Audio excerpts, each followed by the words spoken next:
আসসালামু আলাইকুম। আজকে আমি আপনাদের একটি গুরুত্বপূর্ণ বিষয় দেখাবো, সেটি হচ্ছে সামিপ ব্যবহার করে কীভাবে প্রোডাক্টের টোটালগুলো বের করা যায়, খুব সহজে করা যায়।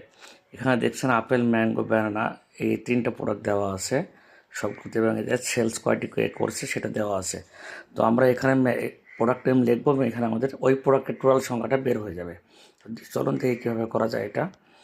তো এটা করতে হলে আমাদের প্রথমেই যে কাজটি করতে হবে, সামিপ ফর্মুলা ব্যবহার করতে হবে। তাহলে আমরা এই রোতে কী করবো, আমরা এখানে সমান সমান দিয়ে সামিপ, এই যে উপরে আমার সাজেশন আসছে, সাজেশন থেকে নিয়ে নেব। নেওয়ার পর আমরা যে কাজটি করব সেটি হলো, আমরা এই প্রোডাক্টগুলো এখানে আমরা তালিকায় দিয়ে দেবো। দিয়ে এখানে দিলাম, দিয়ে কমা দেবো। এখানে আমরা একটা কমা দিলাম, দিয়ে আমরা এই রোটা দিলাম, এখানে দিলাম, এটাও কমা দিলাম, দিয়ে আমাদের এখান থেকে এটুকু সিলেক্ট করে দিলাম, দিয়ে ইন্টার দিলাম। দেখেন আমাদের হয়ে গেল। তাহলে দেখেন আমাদের ম্যাঙ্গো, এখানে এই যে ম্যাঙ্গো, এখানে ম্যাঙ্গো, এখানেও ম্যাঙ্গো, সবগুলো ম্যাঙ্গো আমাদের 100টা। যদি আমরা এখানে এখন অ্যাপেল লিখি, আমরা দেখেন অ্যাপেলের সংখ্যাটা বের হয়ে চলে আসবে, কিন্তু APPL অ্যাপেল। দেখেন অ্যাপেল দিয়ে আমরা ইন্টার দিলাম, দেখেন অ্যাপেলের সংখ্যা চলে আসলো।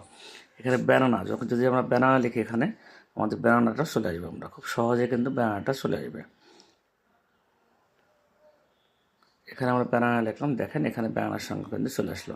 তো আমরা খুব সহজে কিন্তু আমরা এভাবে আমরা প্রোডাক্ট এবং সেল ইন্ডিভিজুয়ালি আমরা খুব দ্রুত বের করতে পারি। ধন্যবাদ সবাই।